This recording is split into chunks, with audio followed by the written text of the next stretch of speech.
with those doggos. Yes. And Look at these turtles. look at that turtle. And the one behind. Oh yeah, yeah. They look good. Nope. This turtle, her name is Madison, and she loves the alligator. Because she looks just like Gabby's friend Madison. They love basking on that fake alligator, guys. Should we get another one? Everybody thinks it's not. It's a fake alligator. Should we get another one, babe? And we can have one here and one there? I think one is good. Yeah. They also have like hippos and a big 13-foot crocodile one. Yeah? Yeah, I do. Wait, how big is that one? 6 feet. That's bigger than 6 feet. I don't think it is. They have like a 13-foot croc one. I think they're also making like fake lily pad ones, like Universal Rocks. Oh yeah? So when they come out, I would definitely do a few like lily pad basking spots. It has been raining the last 3 days. The grass is not looking any better. Yeah. Nope. Go. Go. Go, Kella. Hey guys, we got 41 people on. There we go. We've had Maleficent for the last few days in her heated house, getting used to everything since she's gonna have to live in there pretty soon. Yeah. Actually, let me check the temps for tomorrow because maybe we can let her out. It's just been getting into the 60s at night, believe it or not. Yeah, 68 last night, which means it was probably, what, 65 here? Something like that, yeah. And then 67 on Monday, which means even lower. Yeah. So it's going down, and water monitors aren't supposed to be under like 70 degrees, so we've just been a little overprotective of her, and she's in her heated house.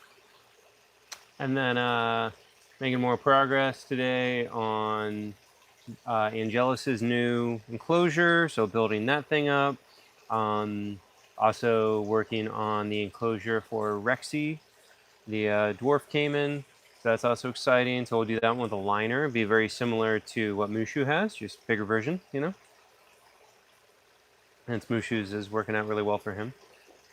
Her name is spelled Y-U-E, and the E has an accent over it. I'm not even going to try to pronounce it in, I think it's Mandarin. My friend Peggy told me how to properly say it, but white people say Yue. That's what they say in Avatar: The Last Airbender, but it means moon because the name Luna is just too overused, so we went with Yue. Yeah. Yeah, and then, well, not to get ahead of ourselves here, but had a successful phone call today to hopefully get some whole prey going for the animals, so we're very excited about that one. Look at this turtle stretching out her little legs. So cute. They are cute.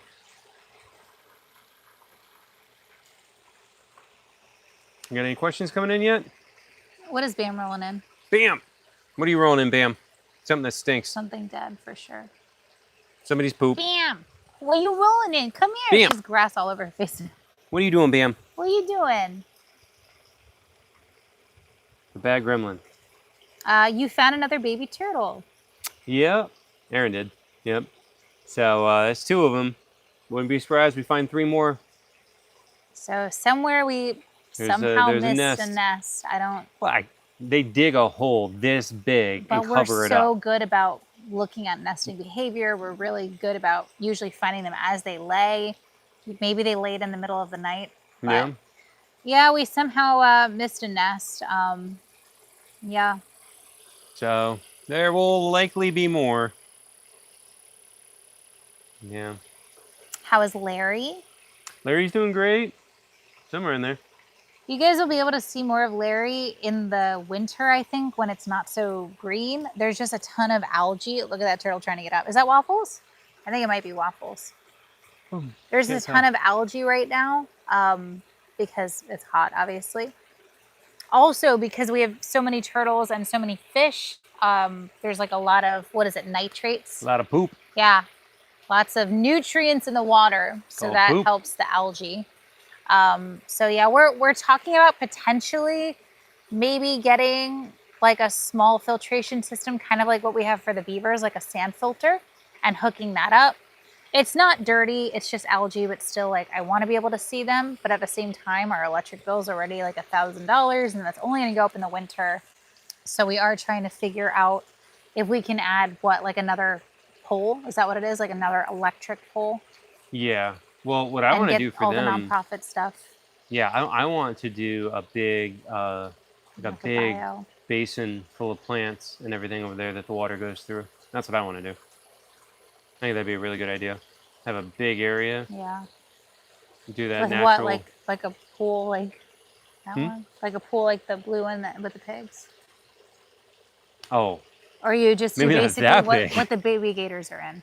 Just full Um, of like bio balls. your friend, remember, had Yeah. one, Yeah, and it's yeah. like one tub flows into another, flows in, and so Yeah. like, yeah, we can make something that's cool With like bio that. balls too. Yep, with those, with lots of different kinds of plants, and I think that'll be way more. I don't think I know it'll be way more effective than what we're currently doing. Yeah. Um, Maybe we can hide it back there and then just have a you don't even have pipe to or hide it. It's gonna be pretty. It's gonna be, yeah. it's just a tub. Well, the plants, like What kind of plants? a bunch of people do taro. You can do different kinds of plants. Yeah, I think it'd be good. I'm down to try it. I think it'd be a Definitely good down. idea. Is it true that turtles only lay during full moons? No, definitely not. Kaylin sent a $2 super chat. Thank you. What about training Clover to smell turtle eggs? It's not a bad idea. Yeah, we could try to do that. She's smart enough. Oh yeah. Yeah, she could do it. Yeah. That'd be cool. Where's Bam? Over there looking for something to roll in. Yep. What you doing, Bam? Yeah, I see you. That bad girl. When we move Angelus into the new enclosure, is he going to remember the training that you've been doing in this enclosure, or do you need to retrain him to adjust the new space? So he will remember. It's not like he'll forget. That's not the worry. The worry is that he's going to be really mad, and Mad? not even mad, upset, like not trusting anymore. He's like, "You're going to try to catch me again." You guys, remember Stallone? So when we had Stallone in the temporary, I could step right over his back. He didn't care. He was so chill. And then we had to catch him and then move him into where he is now. And then after we caught him and everything, then he like doesn't want me to touch him like at all, really. And then that's also a good example of how that chase behavior, the turtles. Mm-hmm. That is Waffles, wasn't yeah. it? Dude, Waffles is huge. Am I good or am I good? Yeah, He's gotten so I know. big. I know. In the 2 years we've had him, it's amazing how resilient, and it's also really sad because that means they can withstand like 20 years of abuse, but it's incredible. He looks great. Oh. Hold this really quickly on the turtles, and you can read some of the questions and stuff. I'm going to go check on Maleficent really quick. Okay. But anyways, what I was trying to say is just that if you look back at the older videos of Stallone, he was calm enough that I could literally step over his back and he didn't care and let me. And then now if I barely touch him, he's very dramatic about it. I would say he's a very dramatic gator, which he is. But that's also because having to catch him, you know? And so, but it also is an example of that chase behavior I was talking about. So like that is not a natural, normal thing. And that's a feeding response thing, you know, so that's why, again, it's illegal to feed alligators in the wild. But then it's also an emphasis on I'm allowing this to happen and I can break him of it at any point. But I want him to do that because it's a really good example of teaching people to not feed them, you know? I turned the lights off. Thank you, Leia Fee just sent $2 what is that, 2 pounds? I don't know. I just say 2 gator bucks because I can never read the. But thank you. Man, we're always. Blaze, you can go back and watch the dozens and dozens and dozens of videos we've done on it. What? Casper. Oh, yeah. I mean, this has been covered ad nauseum, so just scroll back. Well, no, I mean, we did a lot of videos about it, so like sometimes it does get a little crazy for us to have the same thing after you've covered it like 1,000 times, but just to cover it for everybody. Any alligator I worked with previously at a different park, whether that be Snoopy, Seven, Casper, Zilla, on and on and on. I have no contact with any of them. I don't have any updates about any of them. I will probably never see any of them ever again. We have our own facility up here now that we are fully focused on. And yeah, I will probably never have an update or ever do a video with any of those alligators ever again.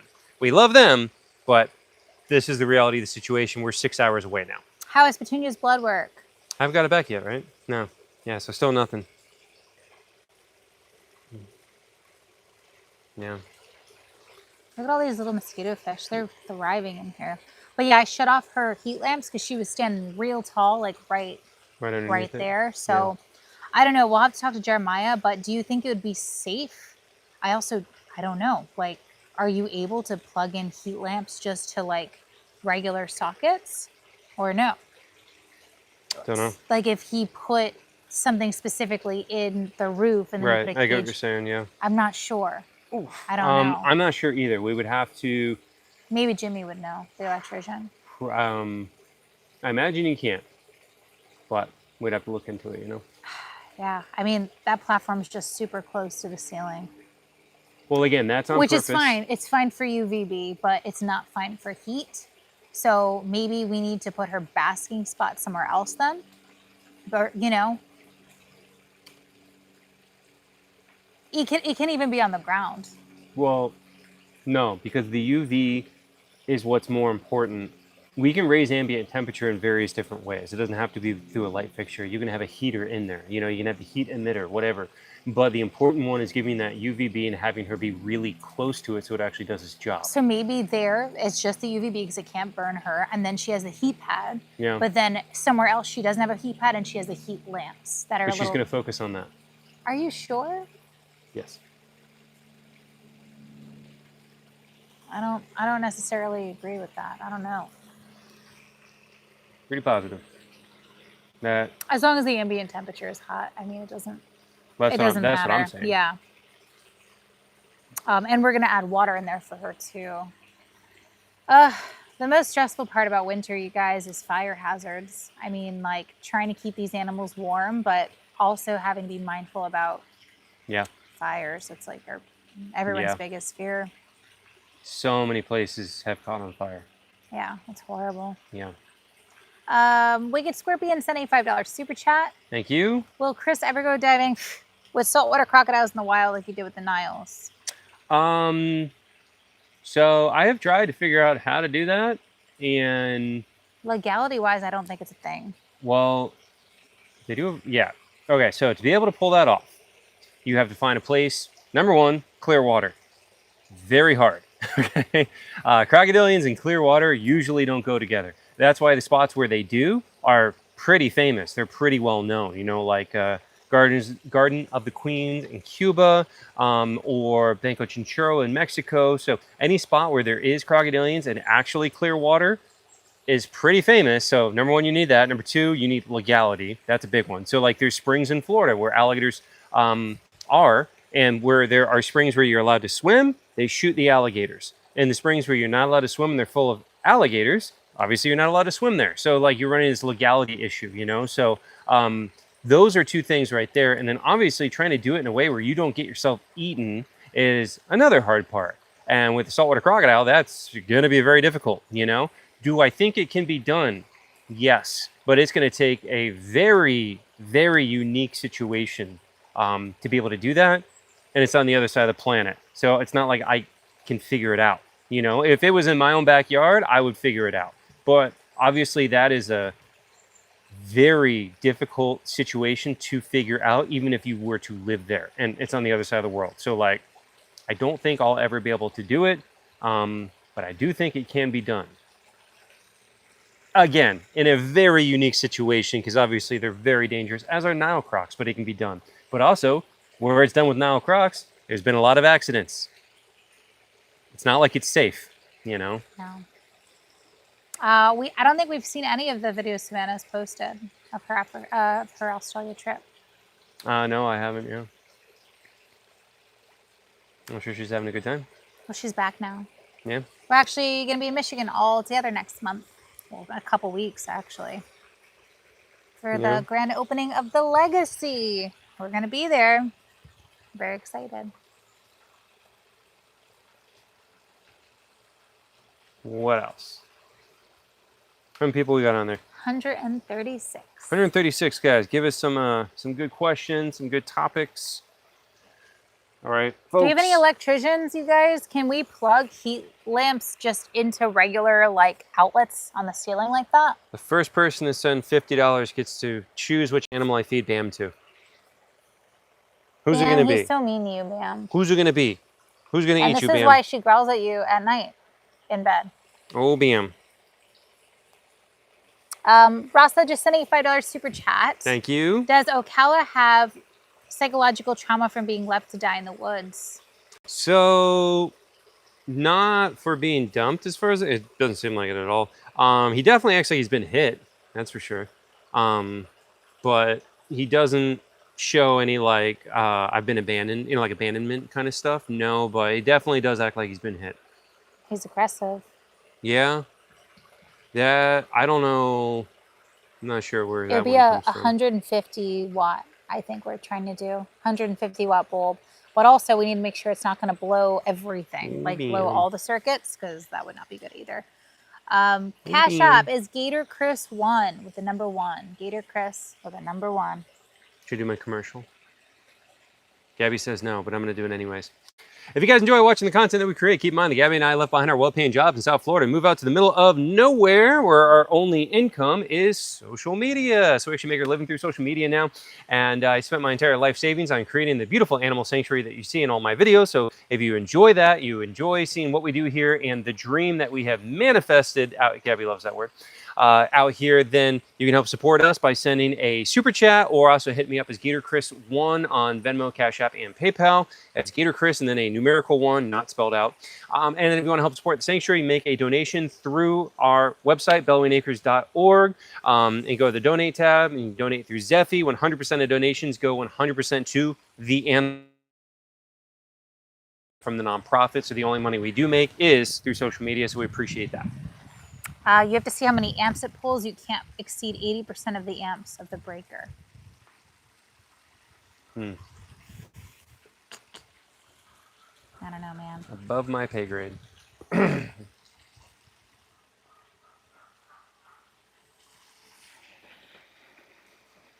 yeah, we gotta spray that. I can hear that. The I pump. sprayed it yesterday. Yeah, I gotta spray it every day. I hear that thing struggling.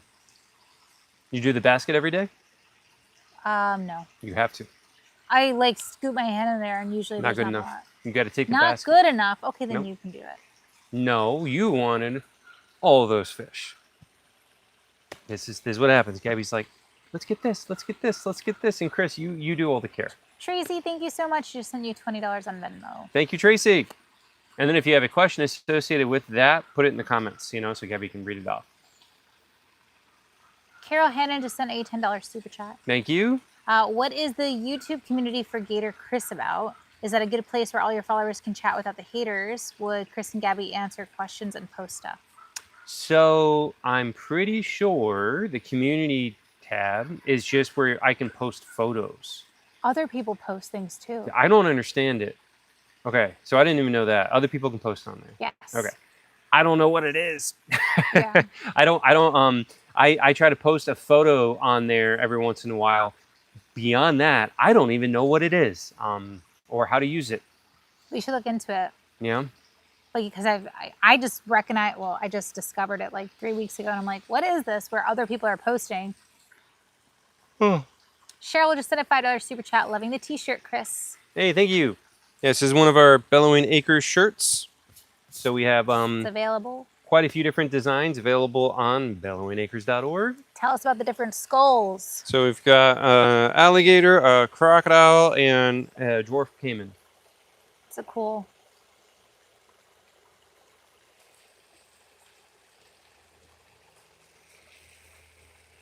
And then we recently added on the Jurassic Park inspired logo with the alligator for sleeveless shirts.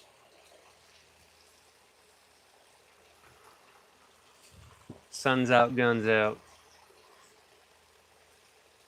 I am stressing over winter a little. Yeah. Just because I'm afraid that our power is not going to be able to handle it.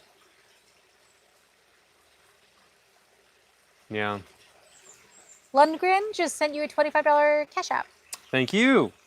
And if you have a question associated with that, leave it as a comment and let Gabby know. How long do you think the concrete canvas? What was that? A branch. How long do you think the concrete canvas will last? And is there a special maintenance to keep it intact? Wasn't it like 100 years or something? I It think said. so. Yeah, I think it said that it lasts like 100 years or something like that. So I don't think we need to worry about it at all or do anything for maintenance. The beaver one's been holding up great. The color's great. I mean, if it's beaver, Well, because we also dry locked it. yeah, We did the dry lock paint, Yeah. which is not. which we're gonna do with Yeah. all of them. Oh boy. Yeah. So so far seems like an awesome product. We're currently putting it in for the Angelus pond and getting that thing done with that. So it's gonna be pretty exciting. Tell me about your necklace. So my necklace is made of vertebrae from a huge python. So if you guys know, I used to work in research out in the Everglades, especially invasive species research. I have all my academic publications in the world of invasive species biology. And so I worked as a biologist out there. And then I also worked as a contractor for the state of Florida on python removal outside of research too. So I've worked a lot in that whole area.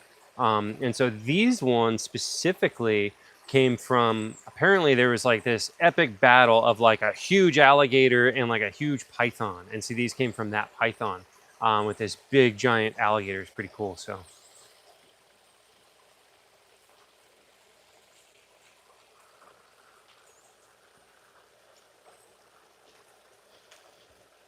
the dogs are so cute.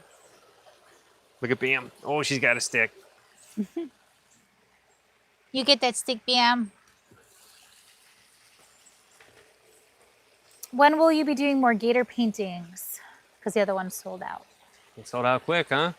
How long they sold out? I think like 10 minutes. 10 minutes? That's crazy. Yeah. I don't know. When do you want to do more of them? Once a month. Yeah, maybe. Something like that. Yeah, they're easy enough where we can. Nope. Nope. Nope.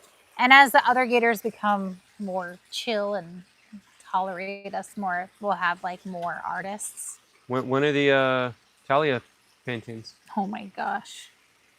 That's going to be like a $200 painting. That's a hard never.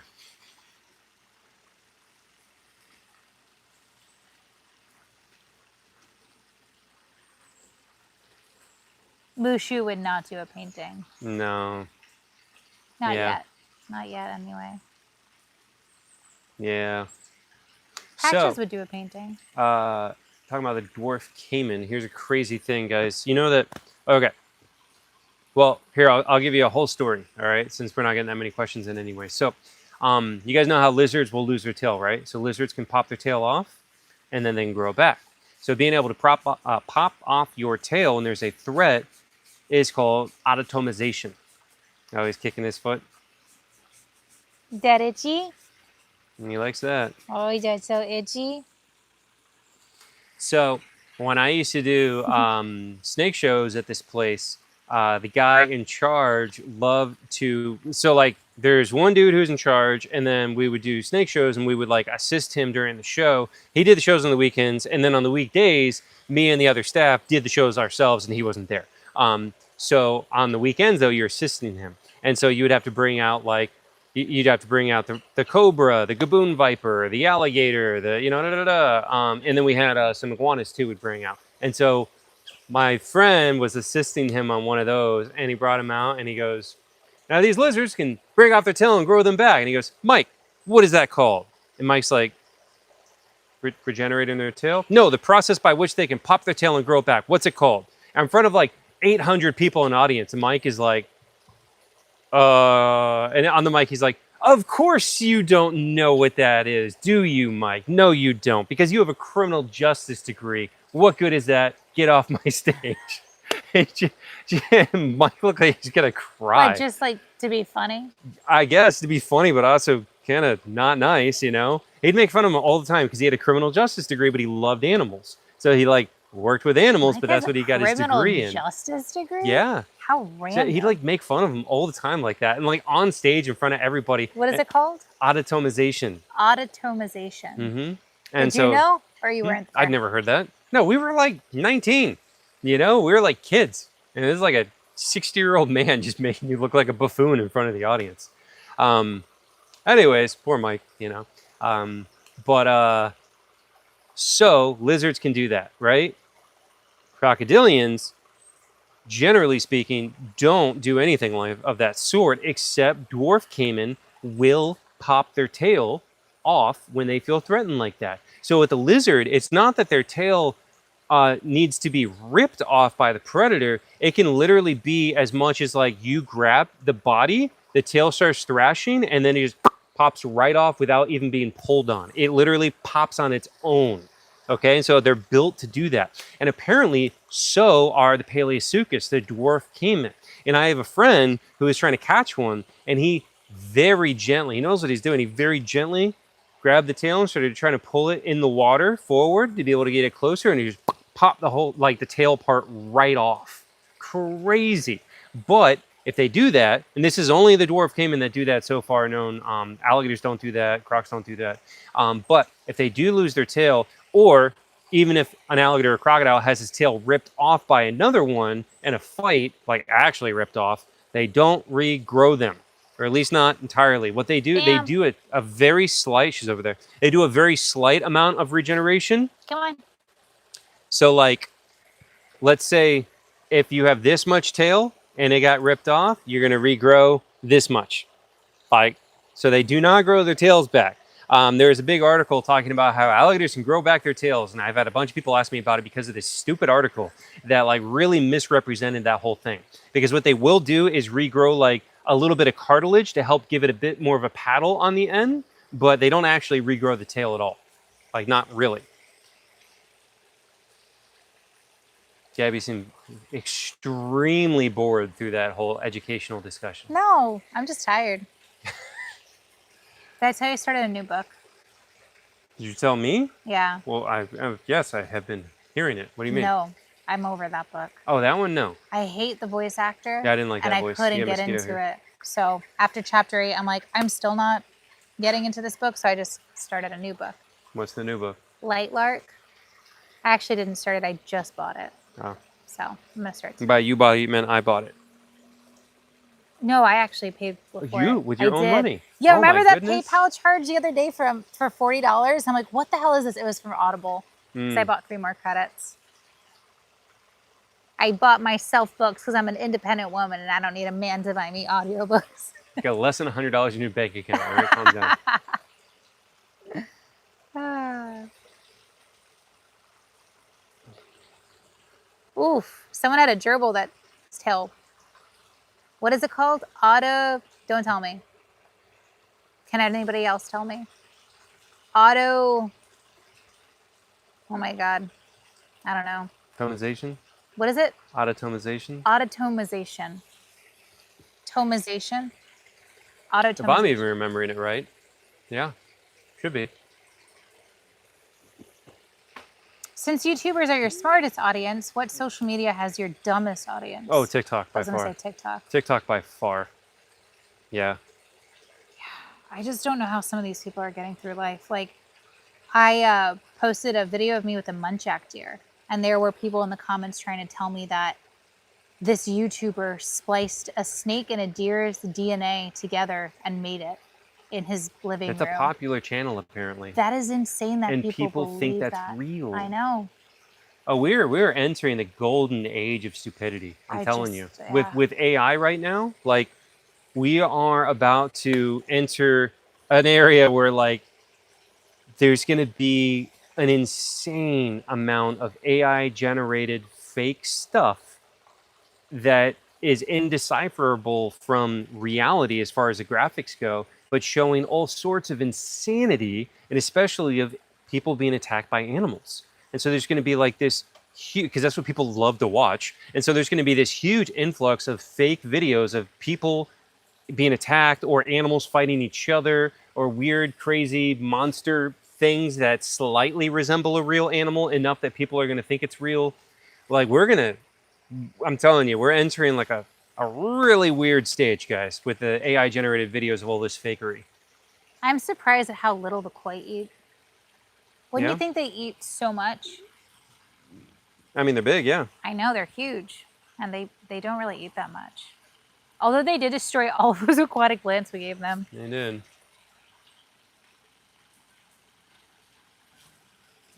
Nope, sounds like a delivery coming. Dogs are gonna go nuts. I don't hear. I do. Okay, well, They don't let do. Ocala kill the delivery person. Ocala. I still don't hear it. Look at Ozzy over there. Ozzy is the first animal to greet you. He's always in the corner, just like watching the cars. It's super cute. We already had a Amazon delivery today. Maybe it's not coming to us, but I definitely hear an engine. Might be going down the other road. He hears it. Yeah.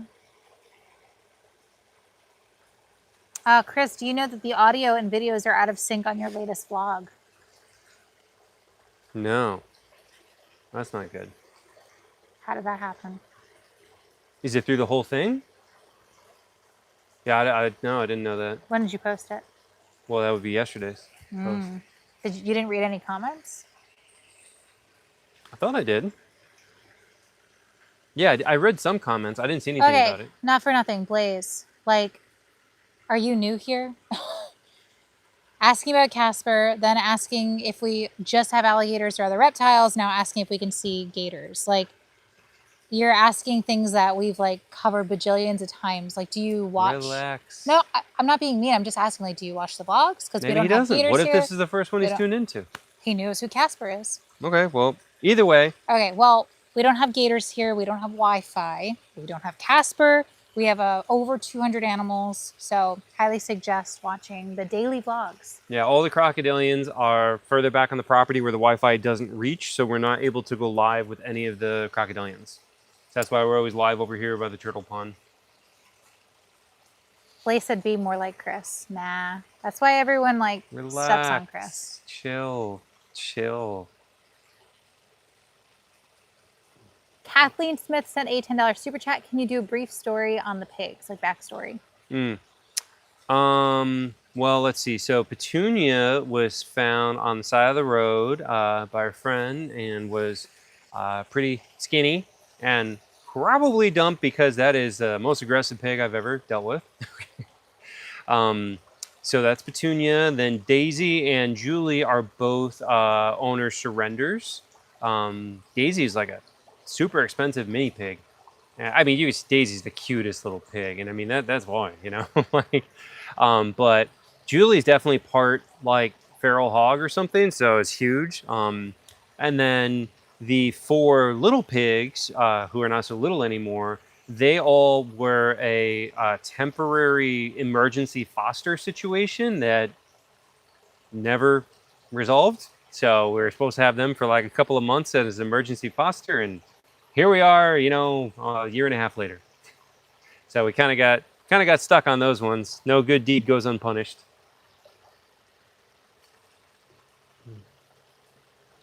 Daisy is the perfect pig. Daisy is. Daisy's the nicest pig in there. Super calm, super sweet.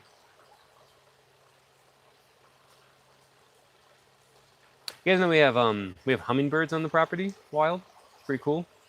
I just saw a hawk moth, which looks a lot like a hummingbird, go by. Have you picked a name for the new baby turtle? I did. Oh. Chomper. What? Littlefoot and Chomper. Oh, okay. I guess, yeah. Because we already have a Petrie. Okay. I really don't like the name Spike. Okay. And if we find another one, it will be Ducky. Okay. You don't think Chomper is cute for like little baby this big? Yeah. I'd do it for like an alligator though. That's why I didn't, because everybody would want it to be an alligator. So I think it's funny that it's a tortoise. Gabby always wants to do the opposite. I had a frog named Turtle once. Frog named Turtle? I did. What kind of frog? Dumpy, tree frog. Alex sent a $5 super chat. Thank you, Alex. Just bought my first item from your store. Thank you for your continued enthusiasm for all things crocodilian. Oh, thank you so much. These cute dogs.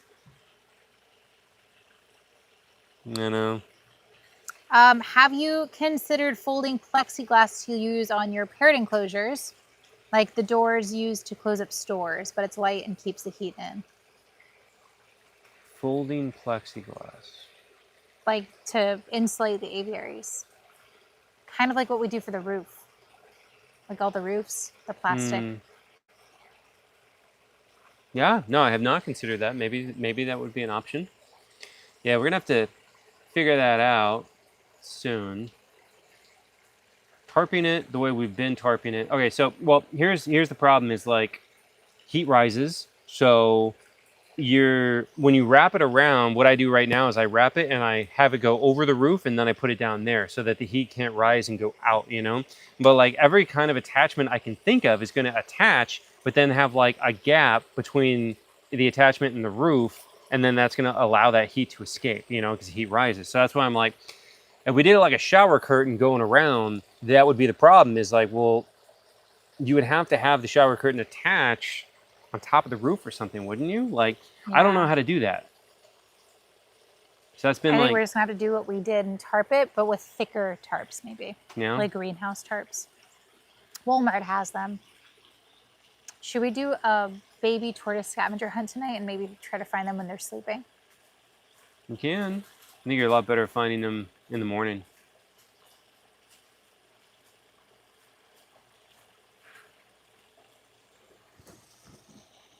Any more questions coming in? How many people are on there? 150. 150 is a decent number. Yeah, seems like a slow live. You guys got to send some more questions in. Otherwise, I just sit here and.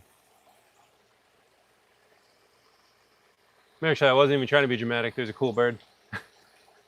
That's ooh, that is a little woodpecker. It's either could be a downy or a hairy woodpecker, or It's a little guy. it could be a red cockaded woodpecker. Without binoculars, I'm not gonna be able to know. So we have a couple different varieties of woodpecker that are really small: the hairy, the downy, and the red cockaded. But red cockaded are actually endangered, so they're really cool. And red cockaded woodpeckers are the only ones that will live in a live tree. So they will actually, put a hole into a live tree, and they specifically mainly use longleaf pines, which are also a state-threatened species of tree. So the longleaf pine is a much larger tree. It's really cool, a lot bigger than a slash pine. It's also more pyrogenic, so it's more available or more able to survive fire, and they are really cool. We have a couple back there, so that's why I'm like, ooh, that could be one. Now, the advantage of that woodpecker living inside of a live tree is that the live tree produces sap, which will keep snakes out of the hole because they get stuck in all the sticky sap and everything. So, like, they've got a really good system for using a live tree like that. Now, I think the live tree is a lot harder to use. That's why the other woodpeckers don't do it. But that sticky sap at the opening helps protect them. It's really cool. Are you thinking of keeping more birds?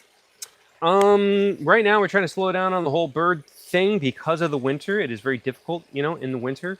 But who knows? Who knows what might happen down the line. We got a lot of birds already, but yeah, we got to get the winter situation more streamlined. I mean, we got it. We've already made it through 2 winters with them. It's just on the really cold nights, we're bringing them inside the house, and it's just the back and forth is crazy. But maybe with the thicker plastic, it will work. Yeah. Because, we're just using like painter's plastic. We got to get like the greenhouse plastic. Yeah, but even then, it's like, we get such a crazy variation of like, it's down, in the 40s at night and then the 80s during the day. And you're like, oh my God, like at night, we get to tarp everything and everybody's really cold. And then during the day, it's really hot, so it makes it really hard. That's why we want to be able to do tarps that we can easily move and open during the day and close down at night, it does make it difficult. How's the alligator snapping turtle? So yeah, the alligator snapping turtle jawbreaker is doing really good. Gabby's feeding that thing nonstop. Gabby's overfeeding it because he's just so cute. She can't resist. But no, he's doing great. How many baby tortoises do you have now? 2. Yeah. How many turtles are in the pond? 17, I think, right? Oh, and then earlier today, I went to turn on the fan for the toucan, and up in the corner, I didn't know about, was a wasp nest, and they came down and stung me right in the back of the neck. So that was the start of my day. What are the stories on all of the birds, and would you consider rescuing other animals? Other types of animals? Well, we've got every type. I don't know. We've got just about every type. But with the birds, well, we've got a whole aviary full of little guys. We have all the budgies and cockatiels and whatnot. So those are all owner surrenders, former pets. Pretty much everything is a former pet except for Petrie. So Petrie was caught, which is pretty crazy. So he was likely an escaped or released animal. We don't know. But Gabby and I were chasing him around for like 2 weeks and West Palm until Gabby finally caught him. So he was outside of somebody's house, and we've been trying to catch him. And so, well, you explain it. Yeah. I'm like, can you like open your door and see if he'll come inside, like lure him in? And that's what they did. So then I chased him around the living room with a net. I have a video of it on Instagram. Yeah. Talk to your contractor about folding doors, plexi roof, frame around the enclosure, doors slide on the frame. It's completely sealed. I don't know if they make doors that are 60 feet long. We would have to obviously do 30 multiple. feet long, yeah. I don't know. Yeah. Or we just... So, well, it's also cost too. So like, okay, if we had $1 million, that'd be pretty easy. We're also trying to do this in a way that doesn't break the bank. So like the tarps, it's a pain in the butt, man, but at least it's not expensive. It's a couple $100. Yeah, but well, if we did those actual doors and everything like that, I mean, you're talking thousands and thousands. So like, it's not doable. I don't think that's doable. So that's what we're trying to figure out. A happy balance where like something we can afford, but it's still better than what we're doing. La Monsieur Mustache sent a $2 super chat. Favorite prehistoric crocodilian? Oh, sorry guys. No, sorry, it's so hard to fight that. Thank you. So there's so many cool prehistoric crocodilians. I don't know. I think Deinosuchus would be a really cool one. It's just like a giant mega gator caiman. That'd be really cool. Obviously Sarcosuchus is up there. Caprasuchus. So you have like the more terrestrial versions. There's even some herbivorous versions that exist. There's a crazy amount of diversity. So that's when people are like, crocodilians remain unchanged for millions of years. It's like, well, okay, the versions we have now are a smaller version of certain versions that did exist millions of years ago, but there's been an amazing adaptive radiation of different kinds of crocodilians throughout time. So they're not unchanged, it's just all those other ones didn't make it to here, So like there's a crazy amount of really, really cool different ones. There's also phytosaurs. So this is a really cool thing. I was teaching Gabby about this. Was that yesterday? Or the day before? Maybe. Yeah, you don't remember? You weren't paying attention? No? Can you tell me? You tell me, I taught you. Were you paying attention? Can you give me a refresher a little bit? Phytosaur. Is that what I would be if I was a dinosaur? A phytosaur? Social media phytosaur? No, not F-I-G-H-T. It's P-H-Y. Why does this sound familiar? I think we were I at the just taught grocery you store. this. At the grocery store in the parking lot, right? You guys, I'm like a walking encyclopedia, Wait, and Gabby's can you just tell like, me? okay. Anyways. Can you tell me? Okay, so they're a case of convergent evolution of one that is not a crocodilian. It's not actually it was crocodilian. a fish. But, well, no, it's not a fish. It's another kind of reptile, but they converge to have a very incredibly similar body type to crocodilians. But their nostrils are under their eyes. There you go. You did learn something. Yeah. So with crocodilians, like we have their nostrils are always on the end here and their eyes are here. With the phytosaurs, their nostrils are right next to the eyes, right like here. Toucan. Like the toucan, And so they had a totally different thing. So although superficially they would look just like a crocodilian, they're actually not crocodilians. So it's a really cool thing. I wish Jellybean would let me snuggle him. He hates everybody now. Yeah, he's got an attitude. Mature? I don't know. I gotta work with him There's like some more. in my eye, sorry. Yeah, so it's a really cool case of convergent evolution. Scott sent a $10 super chat. Great videos again this week. What's the protocol if a croc gets out of the door on the temporary enclosure? Thank you, Scott. Well, don't let it happen, for one. So when they rush the door like that, obviously I always close the door. And like even if their head got through like the shoulders, I'm closing the door right there. So like we're always right there at the door to be able to close it and make sure it closes, you know? And the dogs are always up. And the dogs are locked up when we're doing all that, obviously. And then, okay, let's say if one got out for whatever reason, then I just catch it, obviously, you know? I mean, I can catch anything here. I caught everything here almost, you know? So like all those crocodiles, I had to already catch them before to move them here, you know? So yeah, just catch them up. How on earth does Gabby manage all the meal planning? Is it in your head or a big written plan? They seem to get more variety in their diet than me. It's not hard. It's all in my head. Yeah, it's just, it comes easy to me. I don't know. They get more variety than I do. I can do it in like a half hour probably.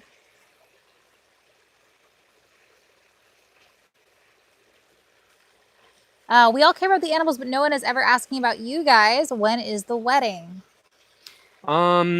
Probably not till like 2028. Yeah, something like that. And then we could start planning end of 2026 or, you know, maybe 2027. We'll see. Well, I don't want to push it off like too far because then it's never going to get done. And I need health insurance. So at that point, I'm just going to have you sign the papers. Yeah, I know. That's what we've been talking about. Just getting it over with legally and then doing the whole actual wedding party and all that stuff later. And you don't think that if we just did it on paper, we would just never have a wedding and be like, whatever. That's why I don't want to do that. I feel like that takes all the magic and romance out of it. Like, I don't want to do that. But are you actually going to help me plan a wedding? oh, God. Sounds like a nightmare. I know. We're going to hire a wedding planner. It's going to be a nightmare. But, yeah, I don't know. We, we got engaged at the end of last year. And so we are putting off the actual wedding because we're just, every day we're busy here. Like, oh, that fish just came all the way out of the water. I know, the orange one, right? Yeah. It's so cool. But, when every day we're in here and doing stuff and like just have so much planning for the sanctuary, I cannot imagine trying to plan a wedding at the same time, you know? Would you consider winter tours to see the mammals and the birds? No, probably not. I think during the winter we're just going to be fully closed because all the birds are going to be tarps, you know, like we were just talking about. So like not going to be able to see the birds. So like in the winter, which is what's really hard though, is because in the winter is when everybody visits Florida. Yeah. And so like, when I was doing tours down south, obviously the winter is when like you're super busy. Everybody's in Florida in the winter, so everybody wants to do a tour. But we're in North Florida and it's cold, and so like, what are people going to do? Just come here to be able to see the coatis and that's it? No, they're going to be in their heated houses. Oh yeah, they're going to be. Yeah, you can't see anybody. I keep trying to explain this to people, and people they don't get it. I'm like, if you came here on a cold day in the winter, everything is tarp. You won't be able to see. The only animals you'd see are foxes. Yeah, literally. Right. Yeah, you're not going to see the beavers. You're not going to see any of the crocodilians. No crocodilians. And no everyone birds, is usually like no in their coatis. heated house. Yeah, everybody's going to be in their heated hides. So Yeah. like, yeah, winter tour, it's just not possible. Yeah. All the tortoises are in their houses, you know. I don't know. I still think that like there's going to be enough of a demand of people. They just want to come and like meet us and stuff. Like we might be able to figure something out, but it's not going to be the same. It won't even be remotely the same. I think people would be mad. Well, no, that's why you tell them up front. I'm spending all this money, and you know. You tell them up front. People are already in Florida anyways, and be like, look, I gotta have a whole thing written up and be like, this is not the same as the summer tour. You don't get to see hardly any of the animals, But I'm telling you, there's gonna be people who are like, I don't care. I want to meet you, and I want to visit Bellowing Acres. And yeah, I don't know. We'll see.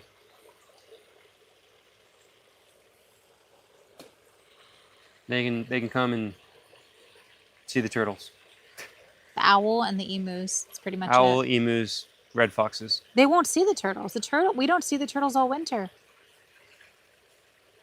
Well, yeah, they're still in there. It's not like they go anywhere.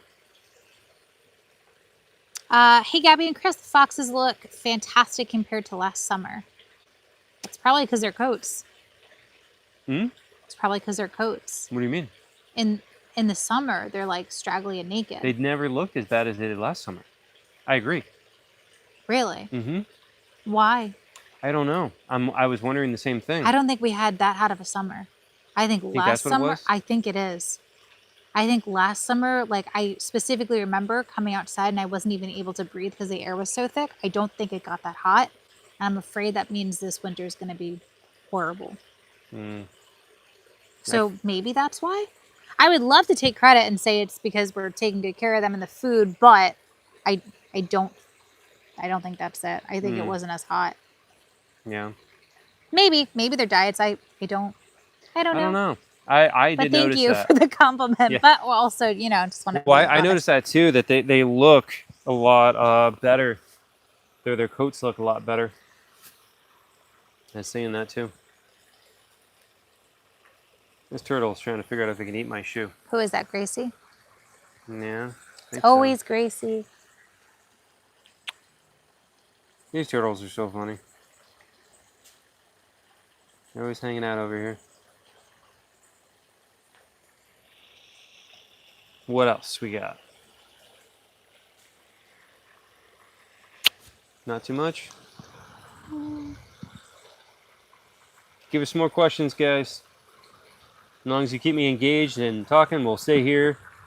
As long as you send me money, I'll stay here.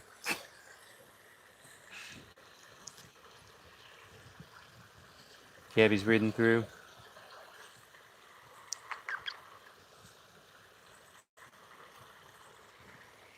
Oh, Kayla. Oh, did she just? Sorry, you guys. The Chihuahua is on my microphone, so like if you hear licking or scratching, she's literally licking the microphone. Tell us a great story. What about? What's one that you like, Gab? An Amazon story? Yeah. I don't know. I mean, I feel like I've heard all the stories that I know about. You've talked about, but I feel like you have stories that I don't know about. Maybe. Was Sierra from Save a Fox? Yes. Yeah. Why don't you talk about that? She was an owner surrendered to Save a Fox, and honestly, we were getting nonstop harassed by people on the internet about how Jet was lonely, even though he's not. He's not. I mean, I always like to offer a companion when that is a possibility, but we talked about how we're not going to go and buy them. We're not going to spend $4,000 buying a fox to give him a friend. So I made a long post about like, we're to the point, Chris and I both were like, we're not going to show Jet anymore. If people want to nonstop harass us, poor Jet, he's so lonely. I'm like, we're not even going to show him anymore. Yeah. So I made a long status. I do remember that. Yep. We were getting real mad. We're like, if you guys can't control yourself and your comments, then no one gets to see him. So anyway, I posted about it, and Michaela reached out and was like, I'm so sorry you're dealing with that. Actually, we have a female being surrendered to us. So if you're interested in getting a companion, would you want Sierra? And we're like, absolutely. So again, like, I'm so happy to have Sierra for Jet, but not that he cares. Yeah, they hang out and stuff. Barely. I mean, they're hanging out together, but I'm just saying, that is how it happened, because I'm just like, screw this. We're not gonna post him anymore. And now we're dealing with the same with like Asami. Poor Asami, she's so lonely, and it's like, well, she's not. They don't care. Quilla Cranshaw just sent a $20 super chat. When is the crocodilian breeding season? Thank you very much. So typically it opens up in the end of spring, beginning of the summer. So and then usually around September, everybody starts hatching. So they can start like April, May. They'll start doing all their port chip and all that kind of stuff. And then around July, August, depending on what species we're talking about, then you'll start getting babies. Scott sent a $10 super chat. Thank you, Scott. Of all the crocodiles you've trained, which one was the most chill? So, it varies, of course, by individual. I don't know if you meant individual or like species, but it definitely varies by individual. The most chill crocodile. Elliot? That's what I was thinking, maybe. He's definitely not that chill, but yeah, there was a big croc. Aquila. Maybe? Hard to say. Because none of them are like gator chill. You think Aries? He's pretty calm, yeah. I mean, Aries was, I could sit on his back. I mean, that's probably the most chill one. You know, I could literally sit on his back and hang out with him. Of course, he'd try me every once in a while too, and like, but he was pretty darn calm for the most part. Whatever happened to the volunteer for a day giveaway that you guys did a few months back? Yeah, what's going on with that? She lives in a different state. Yeah, so we just have to wait for her to. She has 2 years to do it. I told her whenever she's coming to let me know. Yeah. Yeah. A lot of people entered from out of state. Okay. So, yeah. All right. Opinion on the annual Python contest in Florida. So I got mixed feelings about that. Typically, that ends up costing the state more money in search and rescue each year. Every year they do that. Really? People get lost? Almost every time. This time too? I don't know about this time. I know I don't know the last one. Somebody got lost for like several days. So it just attracts. So, okay. Again, mixed feelings on this, guys. So on one hand, I think it's, let's say the positive side first. Positive side is it brings a lot of attention to the invasive species issue, which I think is really important. Invasive species are the second leading cause of species extinction worldwide. It is a major ecological problem. And so I think that like it's a really good thing on that end, and bringing attention to that and educating people about it and everything like that. I also think there's a good amount of people who become engaged in the invasive species issue and the Everglades in general, and, like draws people into that. So I think that's really good. Downsides, every time people get lost and it's just an absolute disaster, there's a high level of vilification of snakes because of that. And like, that's obviously not a good thing. And there's also a high number of people who are attracted who don't care about the ecology. They just want an excuse to go murder some animals. There's a lot of those weirdos. And there's like a really scary high amount of just, I'm trying to say this in nice terms that are kid friendly.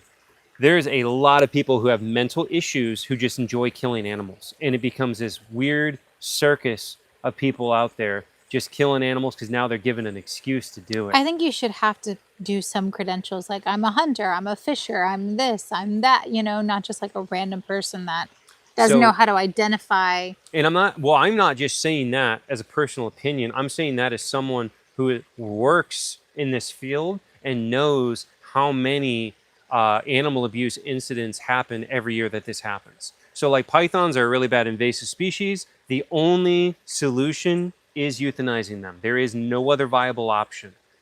But that needs to be done in a humane way. And if you're killing them, it's not humane. No, let's be grown-ups here. There's a big difference between an animal being live captured by a professional in the most stress-free way possible, and then they do a captive bolt gun straight in the brain case. That's it. Versus people out there with bows and arrows shooting it through the body and dragging it up, and like it becomes a horrific, tortuous thing instead of just snake is fine, lights out, And like I should really do a deep dive video on this because there's a lot of confusion on this and a lot of people don't understand like there's a massive difference between like, again, we of course have to be careful about how we say these things. You don't want to be graphic and upset anybody or upset the algorithm, but there's a big difference between a lights out and like just extended hours of horrific suffering for an animal before the lights out and like a parading around of these animals while still horrifically injured because they haven't been properly euthanized. Like there's some really bad messed up stuff. And a lot of that happens because it creates this whole circus of like people who don't care and don't have respect for the animal. They're just there because they are given an excuse to go out and like. There's a lot of people that do care though. A lot of people professionals. That's what I was exactly like about our friend to say. Taylor, just one. So among state licensed Python contractors, of which I was one of them, that is attracting people who are good at finding snakes because they like snakes. And I was one of those people. Why was I hired? Because I love snakes. Not because I want to go kill snakes. I'm hired because I love snakes and I'm good at finding them. So of the professional class, that's the majority of them. Like the vast majority of them are people who love snakes. And unfortunately, there's this twisted irony of like, you love these things, then you're perfect for finding them so we can kill them. It's like, wow, that's really sad, but I get it. And those are the people who are going to euthanize them with respect and dignity and are trying to do things the right way. Versus the weekend of the Python Challenge is just people flying in from all over the place who don't care about snakes and are just given an excuse to go out there and have this macabre circus of torture. Like, it's really messed up. Nancy said, is purchasing from your Amazon wishlist the most financially beneficial since they don't take a percentage away? Yeah, that's very helpful. Yeah. I mean, there's that lots of ways to or help. donation, a straight donation through Zephy on our website. Also, nobody gets any cut of any of that. You know, so those are two really great ways to help support the sanctuary. And if you're donating on Facebook and Instagram, I think they take a small amount, but they also, while you're donating, give you the option to cover it. So we get 100% too, which I didn't know. So like they give the donor the option to cover like the dollar. Kathleen Smith sent a $10 super chat. When you go to Mexico, is it for work or do you have anything fun planned? Thank you, Kathleen. For the upcoming trip, that will be for work. I'll be speaking at a veterinary conference. So I've been invited as a guest speaker there. So it'll be really cool and fun. I, of course, will be trying to get out and do some exploring and find some animals if I can. But honestly, I'm there a very short amount of time and I don't know how much wiggle room I have to be able to actually get out and find any cool wild animals.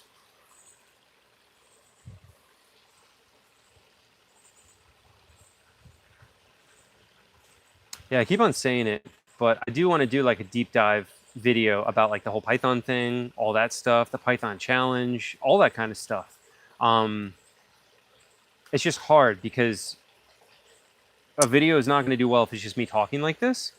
People were asking. I need graphics, you know? People were asking about feeding pythons to, like using them as a food source. So we did look into that. The problem is that any apex predator, whatever we're talking about, guys, humans have degraded the environment so heavily with pollution.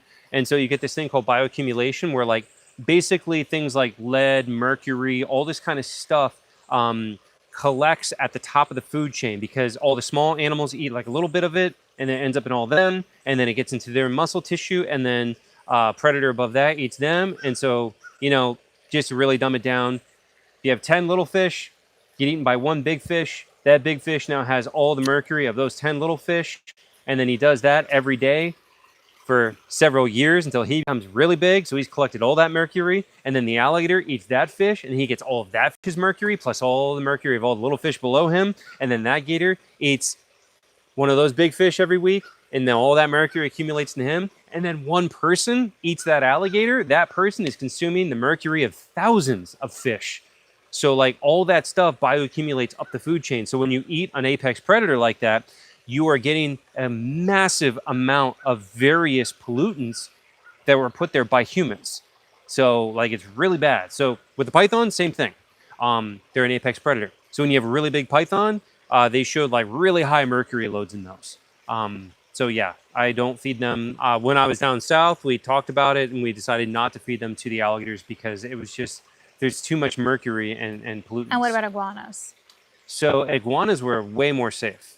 So we did feed iguanas to some of the gators down south. But even so, it depends where you got them from. So this is the problem that you run into is where do they come from? Because if it's an iguana that's inside of a residential area and it's eating plants that are sprayed with herbicides and pesticides, obviously that's going to cause issues too. So it all comes back to people polluting the environment every time.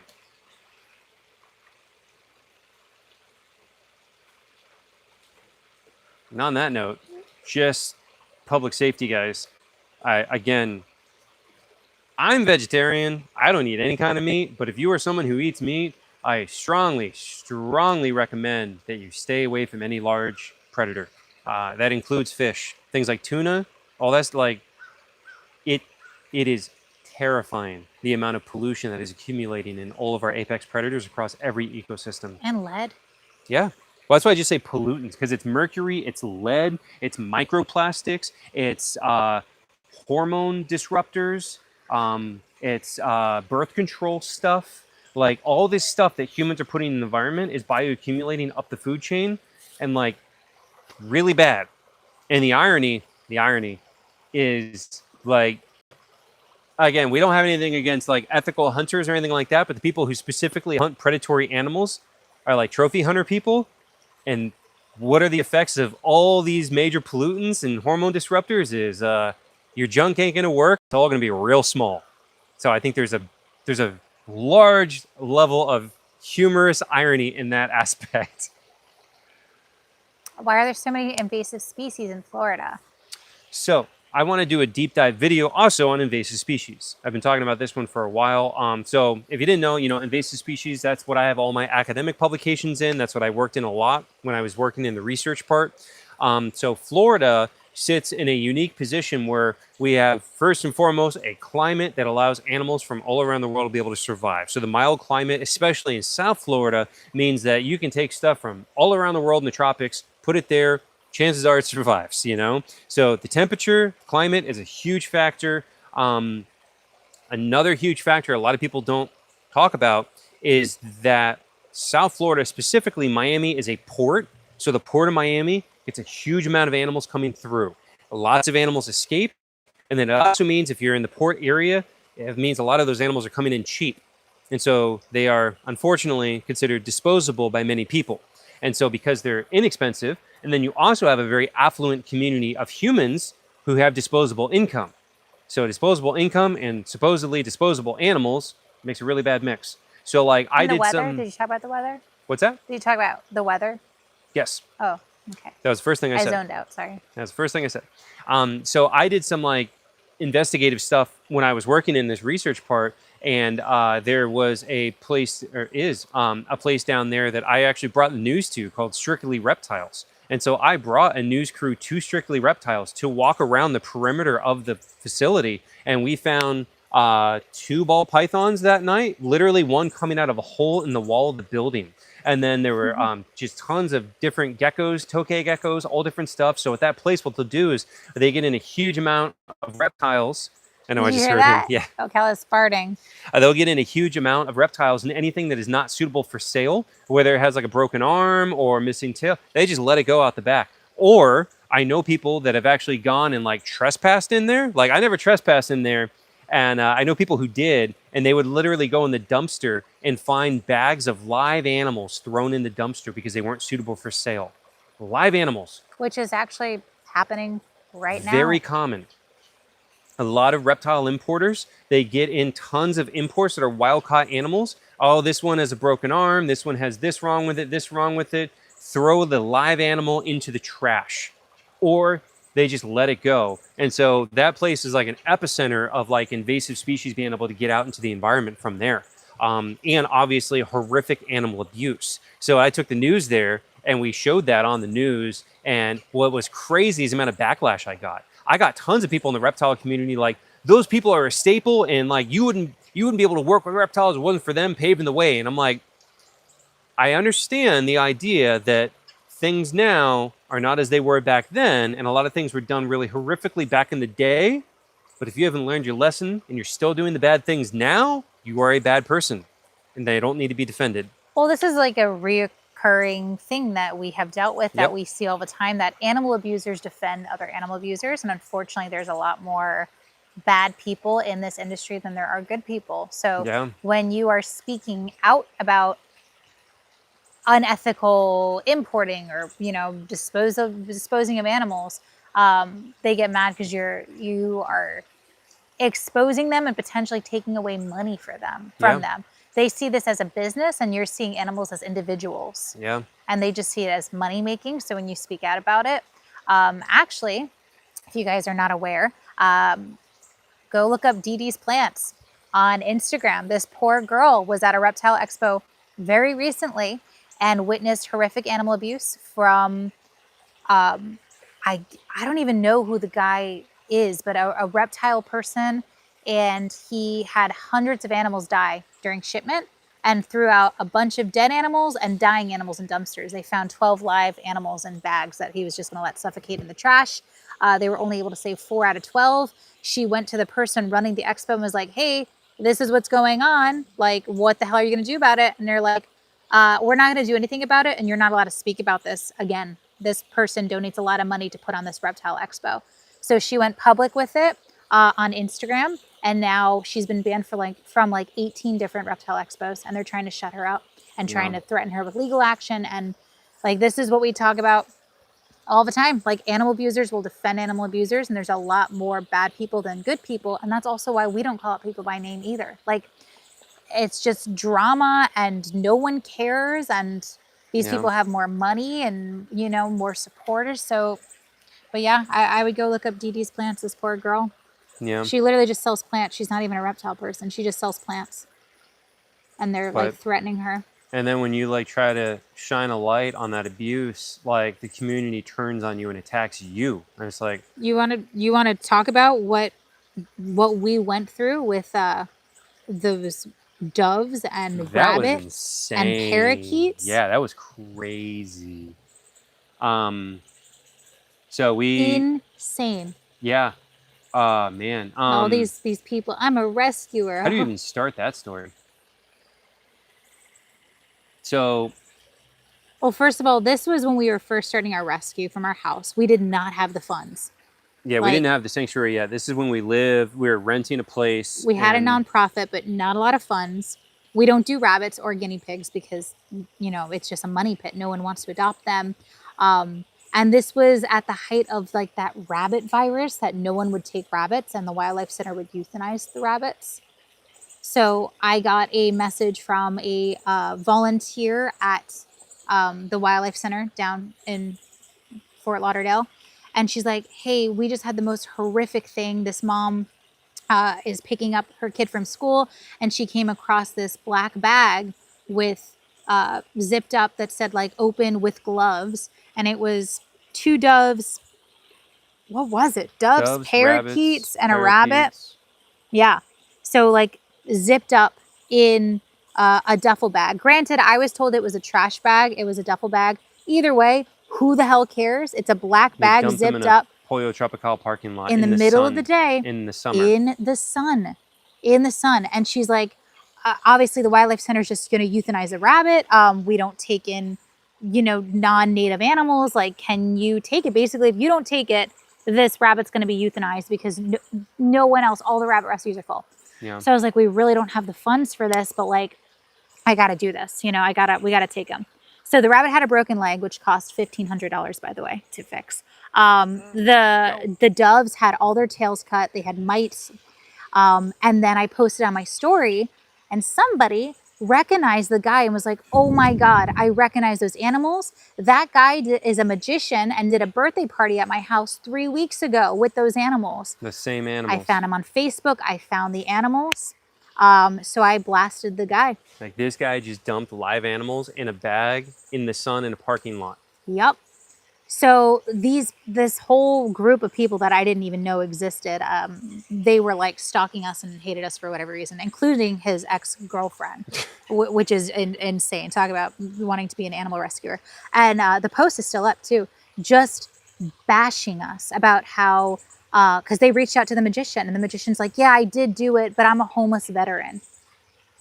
So now they were like, oh, they're going after a homeless veteran, like this, and this. And it's like, no, this guy has access to social media. He has a Facebook, he has a phone. He could have reached out to people. He left them zipped up in the sun in a parking lot in the middle of, in Florida. Yeah. When it's 100 degrees, and these people were justifying it and like, there's no justifying. I don't care who you are. I don't care what great things you've done in the past. It doesn't justify abuse. Yeah, in the saying future. like the Doesn't most matter. horrific stuff. So yeah, It was crazy. So we had like a very large amount of backlash from people in the animal community attacking us for exposing animal abuse. It was like, what? Are you people crazy? Yeah. It's just like $1,500 to fix this rabbit's leg. It was insane. No. That was such a crazy situation, and then to have all these people like just hating us and posting about us and like, wow, can you believe Chris and Gabby attacked a homeless veteran online and bashed him? I'm like, I don't care who you are. If you abuse animals, you deserve what's coming to you. It doesn't matter what you did before. You did this thing. This is a bad thing. You left those animals to die. What if that person didn't find them? What if... They would have just cooked in the sun. 100%. They were, yeah, no, I mean, they were like Zipped up. In that kind of weather, they were 15 minutes away from all being dead. You know, and it was just like insanity that people were like, I don't know, I just don't understand it. Like, it's so crazy. Yeah, that was a wild situation. Yeah. Scott just sent a $10 super chat. In his larger enclosure, do you think there's a chance Angelus does the Cuban crocodile gallop? Ooh, maybe. Thank you for the super chat. And yeah, I was thinking that too. That could happen. We'll see. That'd be really cool.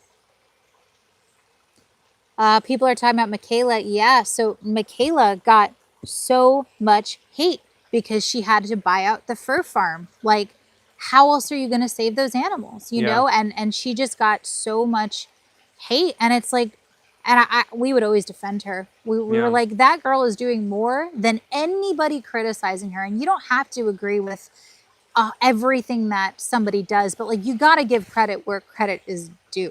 Yeah. Like, but yeah, I mean, it's... No one hates you more than the people who are on your team but lower. Yeah.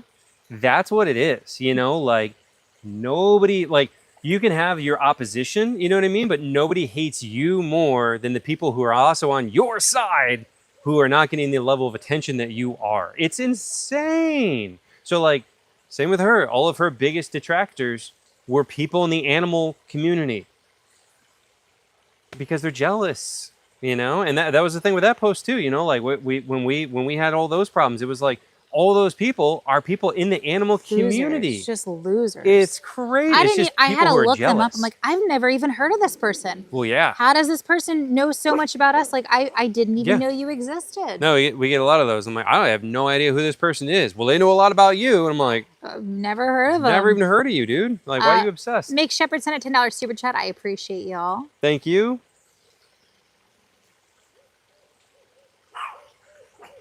The barred owl. Right back there, Colin.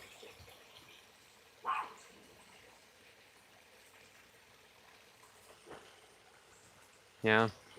That's some crazy situations. And then